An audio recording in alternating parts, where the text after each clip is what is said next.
పరలోకమందున తండ్రి, యేసు క్రీస్తు ప్రభువు నామమున మీకు కృతజ్ఞతలు వందనాలు చెల్లిస్తా ఉంటున్నా. ఈ యొక్క మధ్యాహ్నకాల సభలో విపాసకులు చేరి మీ ఆజ్ఞ ప్రకారంగా ప్రతి మనుషులు తన పరీక్షించుకోవాలని చెప్పిన ప్రకారంగా అలాగ చేసే ఆ రొట్టెని ఆ పాత్రలో త్రాగాన్ని శ్రమించారు. అలాగ మీ ప్రభు మరి ఆ పాత్రలో త్రాగుటకు మీ శరీరంలో చెవికి సహాయం చేయండి. వాక్యం ద్వారా మీరు మాట్లాడండి, కనికరించండి, కృప చూపించండి. విని చెవి గ్రహించగలిగిన మనసు మీరు నాకు అనుగ్రహించాల్సిన మనవి చేస్తూ మమ్మల్ని మేము మీకు వదిలిపెట్టుకుంటూ ప్రభా మా హృదయాలు, మా తలపులు, మా మనసులు మీ వైపు చూచుటకు అనుగ్రహించవలసిందిగా యేసు క్రీస్తు నామమున ప్రార్థించి వేడుచున్నాము తండ్రి.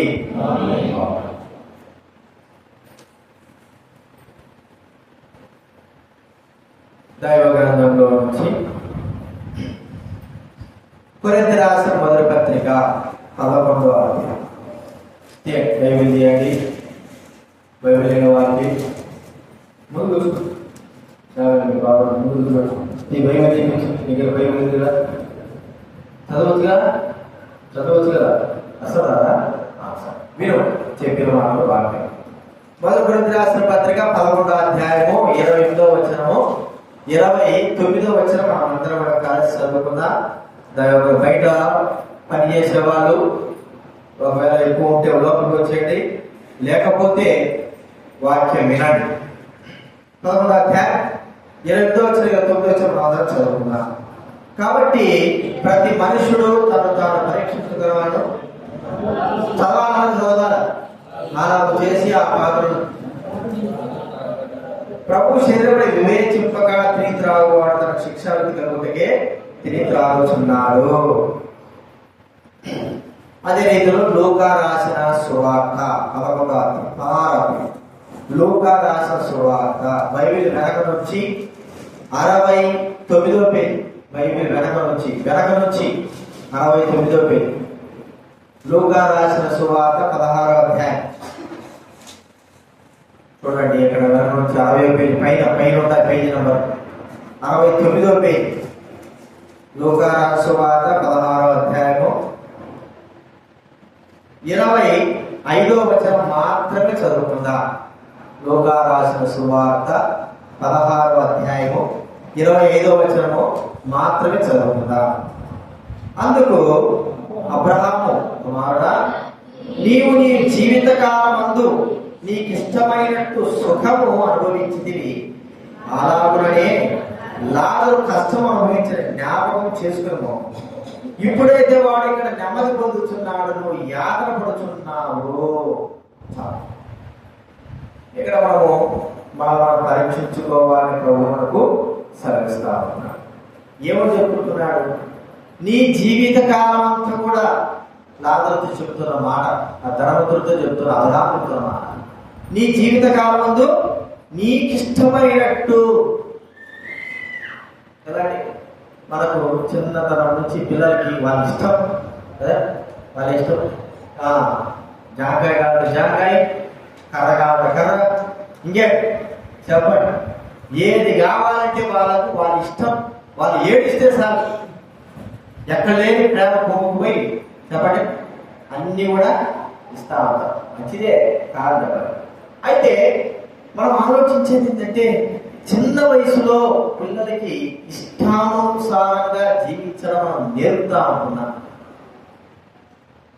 అది కొంతవరకు మంచిదే, కానీ తర్వాత మనకెంతో నష్టము, మనకు బాధ కలగజేస్తారు. వాళ్ళ ఇష్టానుసారంగా నడిపించినటువంటి జీవితం మనకు బాధ కలగజేస్తారని మనం గుర్తించుకోవాలి. అయితే దేవుడు ఎప్పటికి కూడా మన ఇష్టానుసారంగా నడవాలని చెప్పడు. ఇప్పుడు మనమంతా కూడా ఎక్కడున్నామో చెప్పండి, మన ఇష్టం, మనం ఏం చెప్తే మన ఇష్టమే జరగాలి, మన ఇష్టమే చెయ్యాలి. అంటే మనము మన ఇష్టానుసారంగా జీవించాలని కోరుకుంటా, ఇతరులు కూడా మనము చెప్పింది చెయ్యాలనేటువంటి దృక్పథంలో మనం ఆలోచిస్తూ ఉంటాం. అయితే దరిద్రులైన మనము మన విషయంలో మన ఇష్టం మాత్రం చెల్లదు. భక్సింగ్ గారి గురించి మనం ఆలోచిస్తే ఆయన, అయ్యా నువ్వు ఇంత పెద్ద దేవుడు కదా, మరి దేవుడి విషయంలో నువ్వు సంతోషించదగ్గ విషయం ఏమిటి అంటే దేవుడి చిత్తం తెలియజేయడం, ఆయనకు ఏది ఇష్టమో అదే చేయడము నాకు ఇష్టకరమైన కార్యం అన్న. తన ఇష్టం కాదు, సొంత తలంపు కాదు. మరో విషయంలో గమనిస్తే ప్రభు అయిన యేసుక్రీస్తు వారి జీవితంలో గమనిస్తే ఆయన జీవితం అంతట్లో కూడా ఏది ఇష్టకరమైంది? తండ్రికి ఇష్టకరమైనది చేయడమే ఆయనకు ఇష్టకరమైనది. అంటే తన ఇష్టం కాదు, తన సొంతం కాదని మనం ఇక్కడ తెలుసుకోవాల్సిన వారంగా ఉంటున్నాం. అయితే మన ఇష్టానుసారంగా జీవించిన జీవితము మనకు ఎంతో నష్టాన్ని కలగజేస్తారు. ఆ దినాల్లో ప్రజలైన వారు ఎలా ఉన్నారు అంటే, ఈ దినాల్లో కూడా ప్రజలైన వారు అలాగే నడుస్తున్నారు దానికి ఒక ఉదాహరణ చూడండి. బైబిల్ గ్రంథంలో న్యాయాధిపతుల గ్రంథం 19వ అధ్యాయం. న్యాయాధిపతుల గ్రంథం చివరి అధ్యాయం చూడండి, 21వ అధ్యాయం. న్యాయాధిపతుల గ్రంథం 21వ అధ్యాయం చివరి వచ్చిన 25వ వచ్చిన చదవండి. ఆ దినములలో ఇశ్రాయేలుకు రాజు లేడు, ప్రతి వాడు తన ఇష్టానుసారముగా ప్రవర్తించుచు వచ్చాడు. ఇదే మాట 2 సార్లు రాయబడి చూడండి. 17వ అధ్యాయం న్యాయాధిపతుల గ్రంథం 17వ అధ్యాయం 6వ వచనం. 17వ అధ్యాయం 6వ వచనం న్యాయాధిపతుల గ్రంథం 17. బైబిల్ ముందు భాగం నుంచి 214. ఇశ్రాయేలుకు రాజు లేడు, ప్రతి వాడును తన ఇష్టానుసారముగా ప్రవర్తించుతూ వచ్చాను. ఇశ్రాయేలుకి ఏం లేదంటే రాజు లేడు. కాబట్టి ప్రతి ఒక్కరు వారి ఇష్టమైపోయింది. ఎట్లంటే ఎలాగంటే అలా చూడండి. ఈ లోకంలో మనకు ఇన్ని మరి కోర్టులు ఉన్నాయి, పోలీసులు ఉన్నాయి, అధికారులు ఉన్నాయి, దెబ్బలు ఉన్నాయని, శిక్షలు ఉన్నాయని తెలిసినా ప్రతి ఒక్కరు కూడా చాలా మంది తమ తమ ఇష్టానుసారంగా నెరవేర్చడానికి, నడవడానికి ఇష్టపడతా ఉంటున్నారు. అయితే దైవుడైన మనము గుర్తించుకోవాల్సింది ఏంటంటే మన ఇష్టం కాదు. అర్థమైంది? మనకు మన ఇష్టం కాదు, మన ఇష్టానుసారంగా చేయడానికి లేదు, ఇష్టానుసారంగా నడవడానికి లేదు, ఇష్టానుసారంగా బ్రతకడానికి లేదు. మనకంటూ ఒక అధికారం దేవుడున్నాడు, దేవుడి ప్రజలున్నారు, దైవిక వాక్యం ఉంది, నడిపించే నాయకులు ఉన్నారు. వారి యొక్క ఇష్ట ప్రకారంగా వాక్యానుసారంగా మనము జీవించవలసిన వారంగా ఉంటున్నాం. అయితే మన ఇష్టమే విధానాల్లో తమ ఇష్టానుసారంగా నడిచి దెబ్బతిని నష్టపోయి ఎంతో నష్టానికి కారణమైన వారు దైవ గ్రంథంలో చాలా మంది మనకు కనబడతారు. చాలా. ఎందుకంటే వారికి ఏదైతే మనసు తోస్తుందో, వారి దుష్ట మనసుకు ఏదైతే అనిపిస్తుందో అదే చేస్తా ఉంటున్నారు కదా. చాలా మంది అంటారు, నాకు ఎట్లాగైతే నడుచుకోవాలనుకుంటారు అట్లనే నడుచుకుంటారు. ఎవరసలైనా కావచ్చు, పెద్దలైన వారు కావచ్చు, స్త్రీలు కావచ్చు, పురుషులు కావచ్చు, పిల్లలు కావచ్చు, వారికి ఏదైతే అనిపిస్తుందో అది చేయాలని కోరుకుంటారు. దైవబిడ్డలమైన మనము అలాంటి యొక్క ఆలోచన ఎంత మాత్రంలో ఉండకూడదు. మనకంటూ ఒక అధికారం అనేది ఉంది. ఆ అధికార ప్రకారంగా నడవాలి. ఒక వ్యక్తి మనం చూద్దాం, కొంతమందిని మనం చూద్దాము, వారి ఇష్టానుసారంగా నడిచి నష్టపోయిన వారి యొక్క జీవితాలు గుర్తిద్దాం. మనకు బాగా తెలుసు న్యాయాధిపతుల గ్రంథం 14వ అధ్యాయం. న్యాయాధిపతుల గ్రంథం 14వ అధ్యాయము 3వ వచనం చదవండి ఎవరైనా. న్యాయాధిపతుల గ్రంథం 14వ అధ్యాయం 3వ వచనం.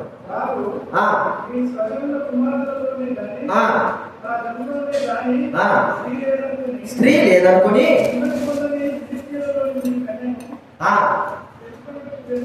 వెళ్తున్నావా?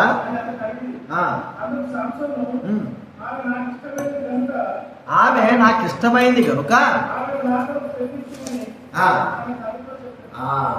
ఇక్కడ సంసోను గురించి మనకు బాగా తెలుసు. బలాఢ్యుడు, చాలా బలవంతుడైనటువంటి వ్యక్తి. దేవుడు ఆ సంసోను పుట్టక మునిపే తన యొక్క తల్లిదండ్రులకి చెప్పాడు, అమ్మా నీకు కుమారుడు పుడతాడు, ఇశ్రాయేలు రక్షిస్తాడు, మరి మీరు ఎలా ఉండాలంటే ద్రాక్షరసం తాగకూడదు, ద్రాక్ష నుంచి కూడా తీసుకోకూడదు, నాజిని చేయకోకుండా జాగ్రత్తగా అతని తల మీద మంగళకి రాకోకుండా జాగ్రత్తగా అతన్ని మీరు పెంచాలా అని తన తల్లిదండ్రులకి బోధించినాడు దేవుడు. అయితే జరిగిన విషయం ఏమిటి అంటే లేకలాగా ఉంచినాడు కదా, లేకలాగా పుట్టేలకల వారి జీవితంలో తల్లిదండ్రులు ఈ ఆజ్ఞను మర్చిపోయినారేమో నాకు అనిపిస్తారు. ఏది వారి ఇష్ట ప్రకారంగా జీవితం నాజీలు చేయబడినాడు కాబట్టి జాగ్రత్తగా జీవించాలా, వారిని బాగా పెంచాలనేటువంటి ఆ మాటలు తల్లిదండ్రులు మర్చిపోయినారేమో. ఈ యొక్క అతి ప్రేమ ఎక్కువైపోయింది, పిల్లల విషయమై అతి ప్రేమ ఎక్కువైపోయింది. ఒక్కడే కదా, ఎవరు సంతానం లేదు వాళ్ళ తల్లిదండ్రులకి, ఒక్కడే సంశోధపడే సంతానం. కాబట్టి వారు ఎలాగ పెంచారంటే వారి ఇష్ట ప్రకారంగా పెంచుండొచ్చని నేను అనుకుంటున్నా. ఈ మాట ప్రకారం మనం ఆలోచిస్తే సంశోధనకి ఇష్ట ప్రకారం ఏముందిలే పోనీలేమే, భర్త ఏమయ్యా ఇటు వాడు చేస్తాడంటే ఏముంది, వాడు ఒక్కడే కదా మనకు, వాడు ఇష్టం వచ్చింది కానీ ఏమా ఇటు చేస్తాడంటే ఏముందిలే కానీ వాడు ఒక్కడే కదా మనకు. ఒకరొకరు సమర్థించుకుంటూ సంశోధనకి ఇష్ట ప్రకారంగా జీవించడానికి సంశోధనను వదిలిపెట్టినారేమో అనిపించింది. నిజంగానే వదిలిపెట్టుండొచ్చు. వదిలిపెట్టేటువంటి ఆ యొక్క పరిస్థితిని బట్టి సంశోధన ఎలాగ జీవించాడంటే అన్ని జనులైన వ్యక్తుల్ని, ఫిలిష్తీయుల కుమార్తెలను ప్రేమించడం, వాళ్ళ దగ్గరికి వెళ్ళడం, ఆమె నేను పెళ్లి చేసుకుంటానని చెప్పడం, తల్లిదండ్రులకి, దేశానికి, దేవుడికి విరోధమైనటువంటి తప్పులు చేయడము ఇక్కడ మనకు కనబడతాం. ఎందుకంటే ఇష్టానుసారంగా వదిలివేసిన దానిని బట్టి తాను ఎలాగ నడవబడ్డాడంటే, ఎలా ప్రవర్తిస్తున్నాడంటే దేవుడికి విరోధమైన కార్యాలు, ధర్మశాస్త్రానికి విరోధమైన కార్యాలు చేయడానికి తాను పూనుకున్నాడు. ప్రియమైన వారరా, సరే మొదటిగా తల్లిదండ్రులు తప్పై ఉండొచ్చు. మరి పెద్దయ్యారు, కొంత పెద్ద అయిన తర్వాత ఖచ్చితంగా తల్లిదండ్రులైన వారు తనకు బోధించుంటారు, లేకపోతే తన పెద్దలైన వారు తనకు తెలియజెప్పింటారు, దేవుడి యొక్క మాటలు వారు ఎన్నో విషయాలు చెప్పింటారు. కానీ తన ఇష్టానికి అలవాటు పడినటువంటి సంశోధన ఏమైపోయిందంటే తన ఇష్టాన్ని నుంచి బయటికి రాలేకపోయాడు. తన ఇష్టాన్ని నెరవేర్చుకోవడానికి తాను చూసుకొచ్చాడు. ఏం జరిగింది మనకు బాగా తెలుసు, ఎలాంటి నష్టం జరిగింది తెలుసు. ఇష్టం వచ్చినట్లుగా ప్రవర్తించినటువంటి విధానాన్ని బట్టి, తనకు అడ్డు ఆపు లేకోకుండా ప్రవర్తించిన విధానాన్ని బట్టి చివరికి తను గుండు చేయబడింది. రెండోది తన కన్నులు ఏమైపోయాయండి, పెరిగివేయబడ్డాయి. తర్వాత ఎంత నష్టం అంటే తిరుపతి రాయి విసిరేటువంటి వ్యక్తిగా చేయబడ్డాడు. ఒక చెరసాలలో అవమానానికి పాత్రుడుగా ఉంటూ వచ్చాడు. ఇశ్రాయేలుకి అవమానానికి కారకుడుగా చేయబడుతూ వచ్చాడు. దేవుని నామానికి అవమానకరమైనటువంటి వ్యక్తిగా అక్కడ మనము చూస్తా ఉన్నాం. కారణం ఏంటి చెప్పండి? ఇష్టానుసారంగా. అందుకే మన ఇష్టానుసారంగా వెళ్ళేటువంటి మనమాలు ఒకరికి తన ఎదుట మరి సరైనదిగా కనబడతానంటే మార్గం అంటే నేను చేసేది బాగానే ఉంటుంది, నేను నడిచే ప్రవర్తన బాగుంటుంది, నా ఇష్ట ప్రకారం నేను చేస్తే బాగుంటుంది అనుకుంటాం. కానీ అది ఏ దానికి తెలుస్తుంది? మరణానికి. చూడండి ఒక మాట మనం చూస్తే చూడండి, సామెతల గ్రంథం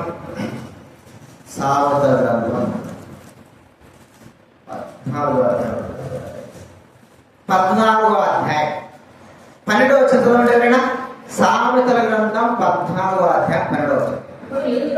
ఒకటి ఎదుట సరైనగా కనబడు మార్గం కలదు, అయితే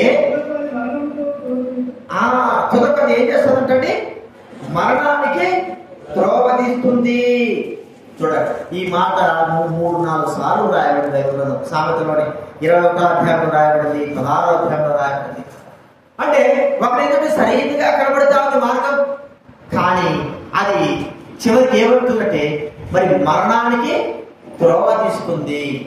మనకి ఎక్కడైనా వెళ్ళాలనుకుంటే మనకు మార్గం తెలియకపోతే 10 మంది అడుగుతాం, అయ్యా ఇదేనా ఇదేనా ఇదేనా అంటే మనము విడుస్తూ కూర్చొని నేను ఎందుకు అడగాల, నేను అడగకపోతే నాకేముంది అని అనుకున్నాం అనుకో, మనం ఏమైపోతాం చెప్పండి? దారి తప్పిపోతాం.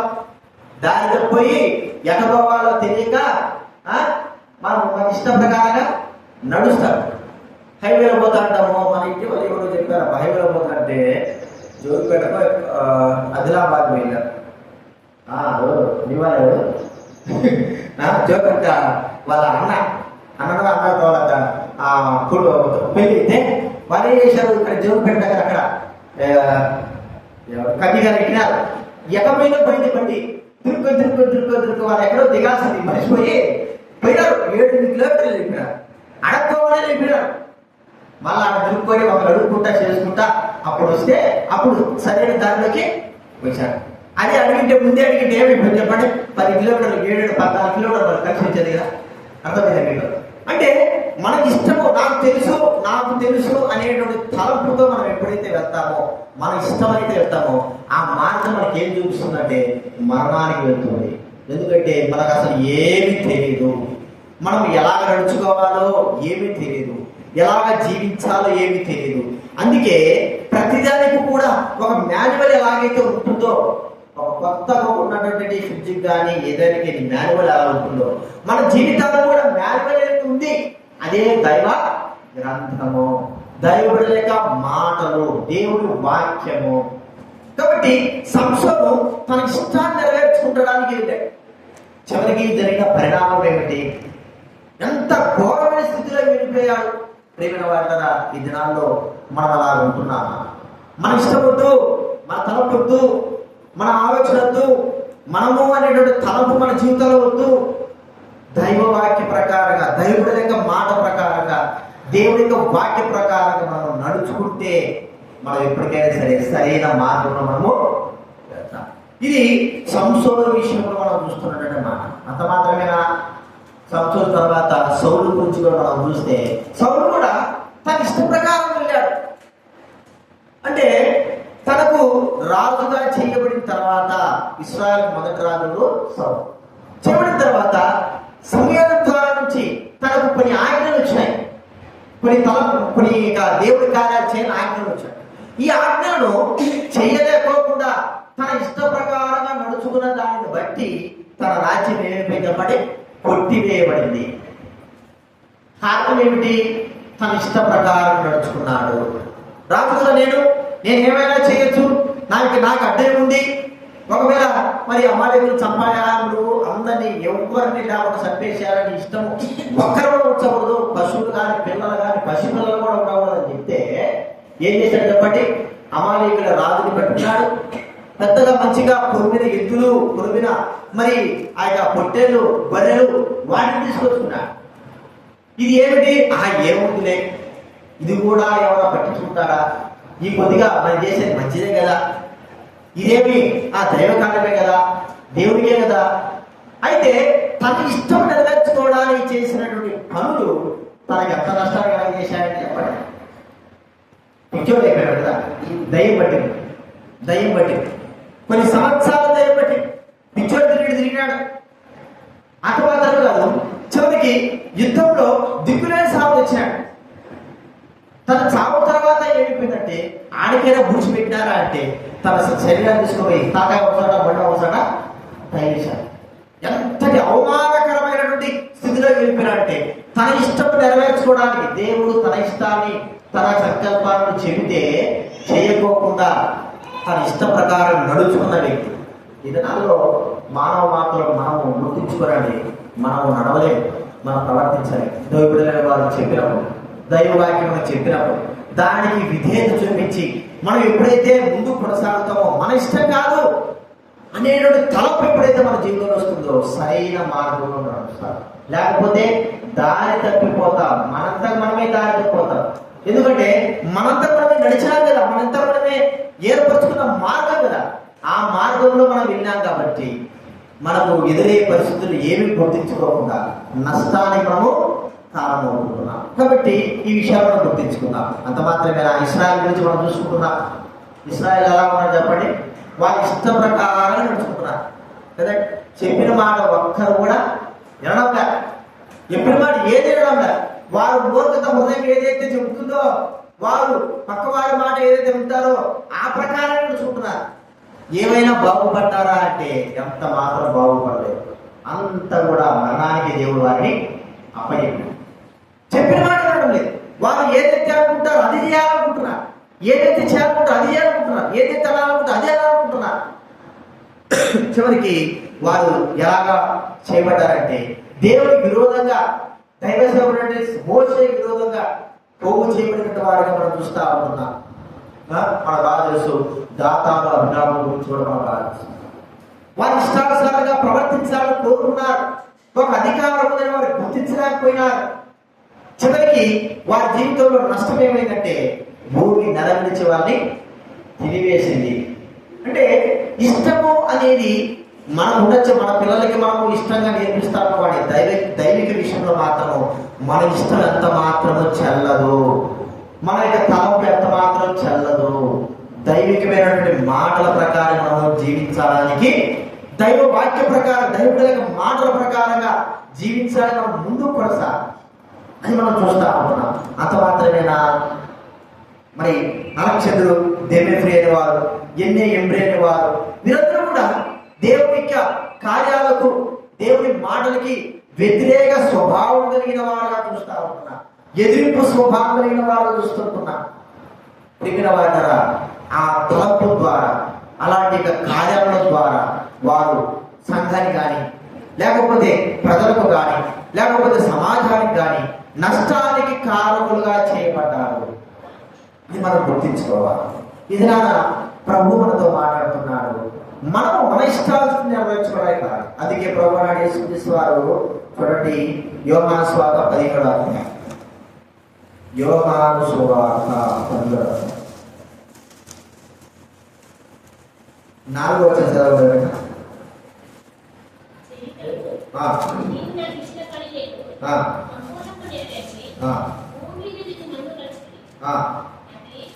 తండ్రి, లోకం పుట్టక మునుపు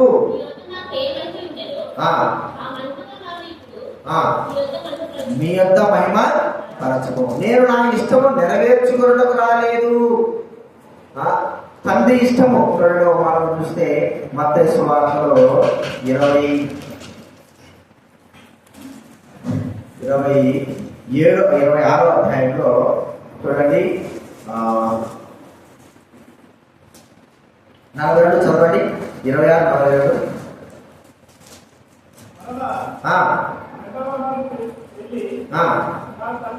నా తండ్రి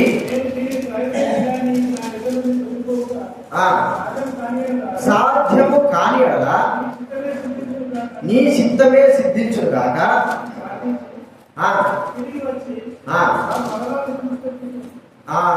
నా తండ్రి, ఇది నేను తాగితేనే కానీ ఇది నా అర్థంది.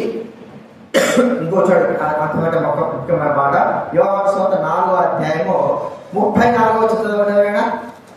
4:34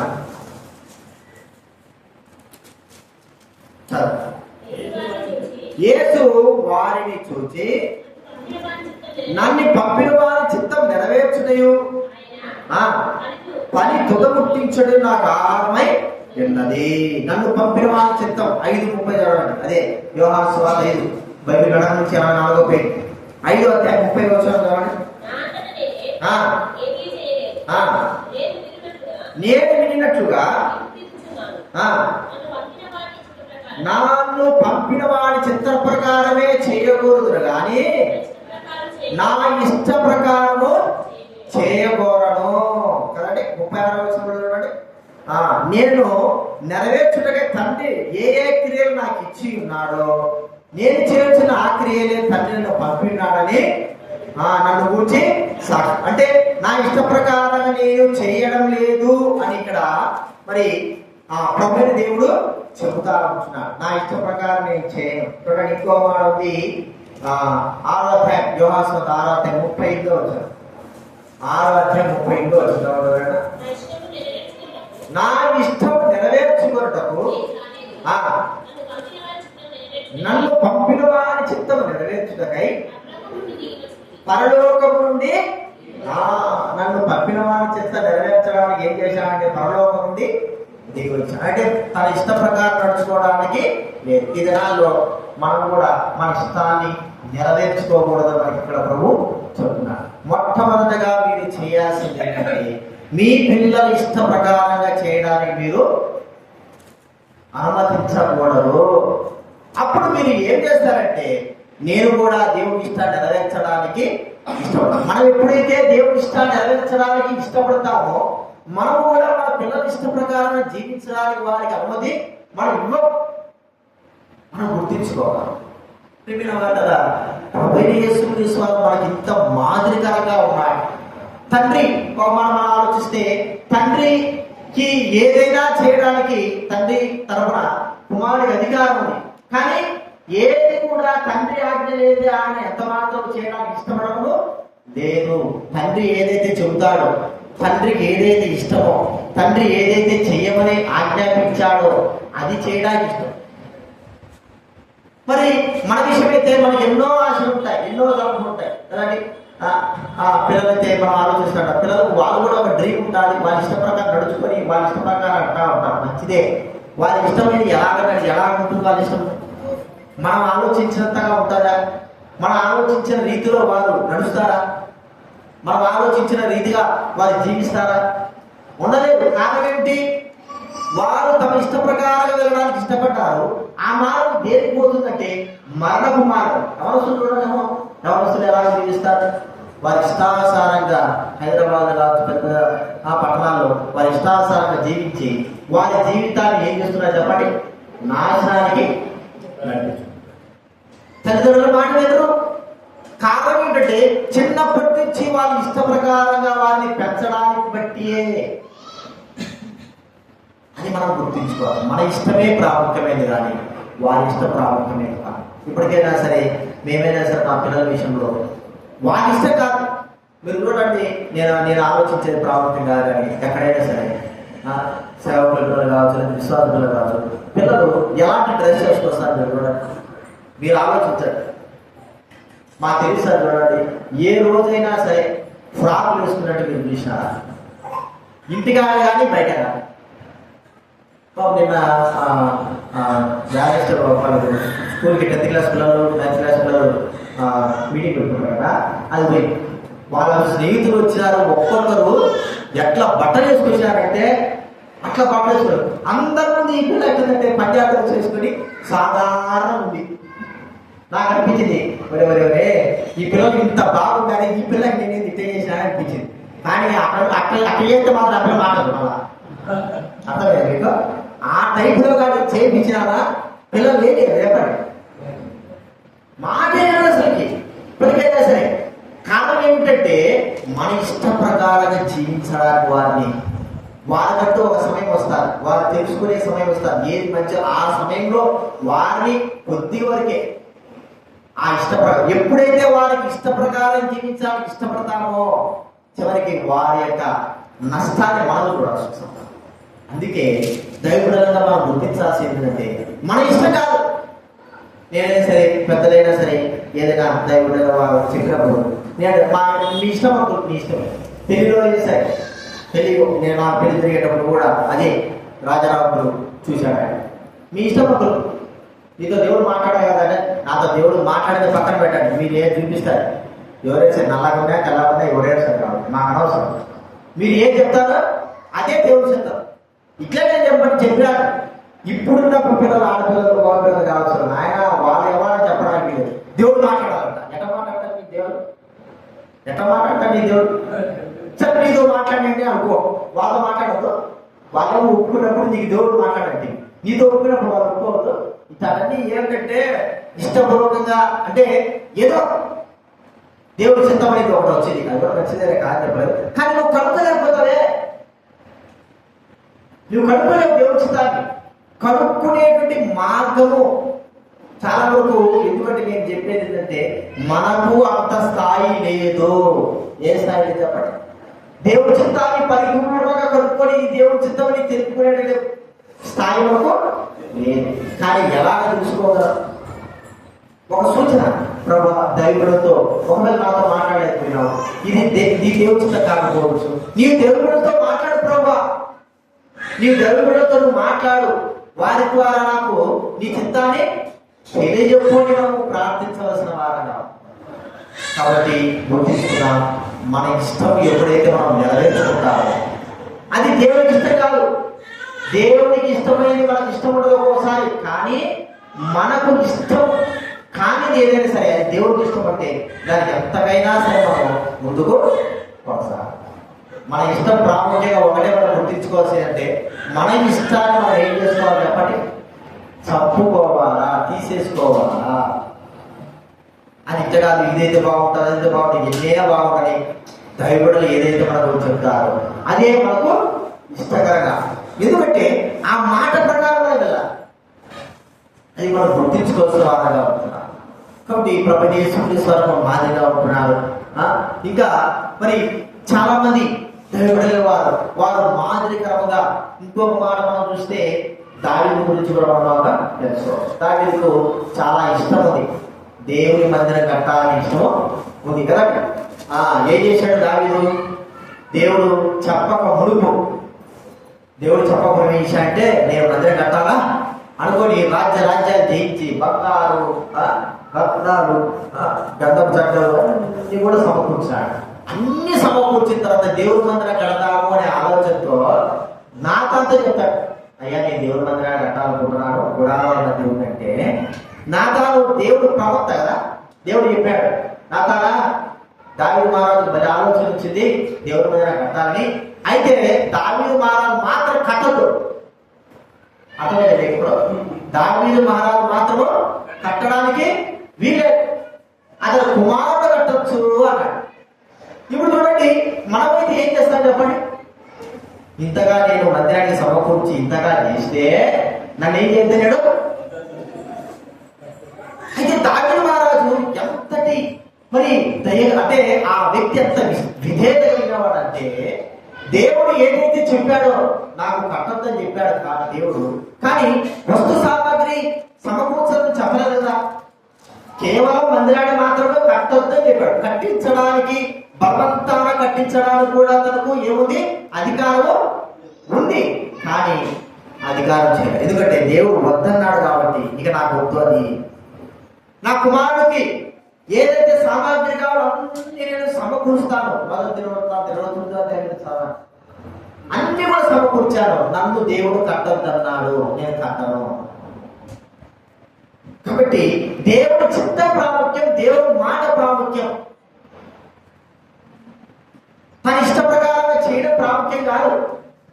రాజుగా ఉన్నాడు కదా అని అధికారం చూపించడం ప్రాముఖ్యం కాదు. దేవుని వాక్కు ప్రాముఖ్యమైంది. ఒకవేళ మనకు కొంత ఆ బాధ కలిగి ఉండొచ్చు, కొంత వేదన కలిగి ఉండొచ్చు, అయ్యో నేను ఇంత చేస్తే నాకు ఏమి కూడా లేదే అని ఉండొచ్చు. కానీ దేవుని చిత్తం అలా ఉన్నప్పుడు మనం ఏం చేయాలంటే వాటిని సంపూర్ణంగా తలవంచాలి.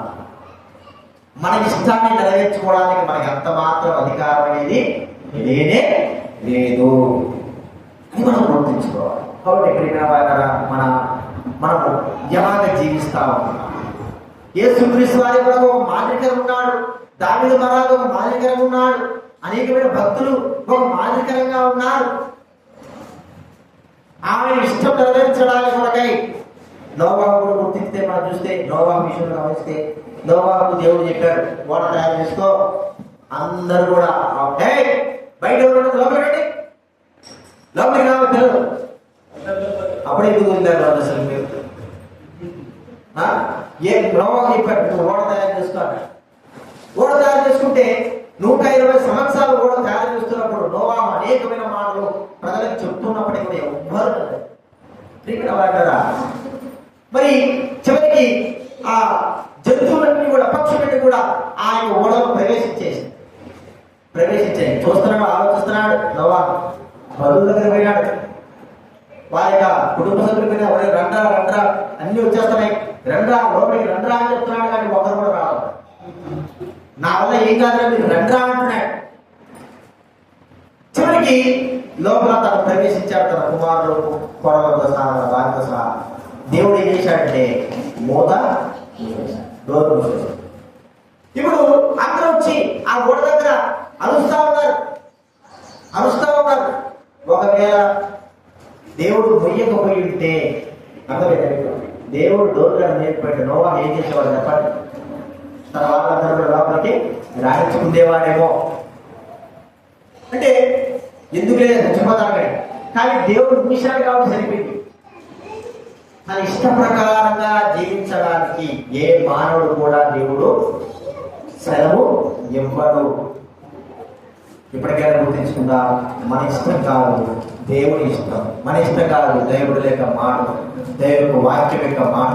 అది ఇష్టపూర్వకంగా మనం చేయడం ద్వారా మనం ఆ ఇష్టాలను గుర్తిస్తాం. ఇక్కడ గుర్తించుకోవాల్సిన మాట ఏంటంటే, మన ఇష్టానుసారంగా జీవించాలి మనకు అధికారము లేదు. అపోస్తలుడైన పౌలు అంటాడు, ఇప్పటి నుంచి నేను జీవించే జీవితం. చూడండి, గలతీయులకు రాసిన పత్రిక 2వ అధ్యాయం 20. గలతీయులకు రాసిన పత్రిక 2వ అధ్యాయం 20. చదవండి ఎవరైనా. గలతీయులు 2:20. బైబిల్ వెనక నుంచి 169 పైన, నేను క్రీస్తుతో కూడా సిలువ వేయబడినాను, ఇక జీవించేవాడు నేను కాదు, నేను ఇప్పుడు శరీరమంతా జీవించుంటున్న జీవితము దేవుడి కుమారుడని విశ్వాసం వల్ల జీవిస్తున్నా. నేను ఇప్పుడు జీవించే జీవితం నాది కాదండి. దేవుడికి ఏదైతే ఇష్టకరమైందో నా జీవితంలో అదే నెరవేర్చాలని కోరుకుంటున్నా. నా శరీరం పైన, నా జీవితం పైన సంపూర్ణమైన సంపూర్ణమైన అధికారము కలిగి ఉంది. ఎవరికి ఉంది? కేవలము ప్రభువైన దేవుడికి మాత్రమే సంపూర్ణమైన అధికారము, ఇంకెవరికి లేదు. మన శరీరం పైన, మన జీవితం నడవడిక పైన, మన ప్రవర్తన పైన మనం ఎలాగ నడుచుకోవాలో అది కేవలం యేసుక్రీస్తు వారి యొక్క ఆజ్ఞ ప్రకారం అలాగే నడుచుకోవాలి. ఈ వేరే విధం లేదు. ఒకవేళ అలాగే నడుచుకుంటే అది దేనికి దారి తీస్తుందంటే మన మరణానికే. కాబట్టి ప్రభు బిడ్డలమైన మనము మన ఇష్టానుసారంగా జీవించాలని కాదు, కానీ ప్రభు ఇష్టానుసారంగా జీవించాలని ప్రభు మనకు సహాయము చేయాలి. ప్రార్థన చేసుకుందా.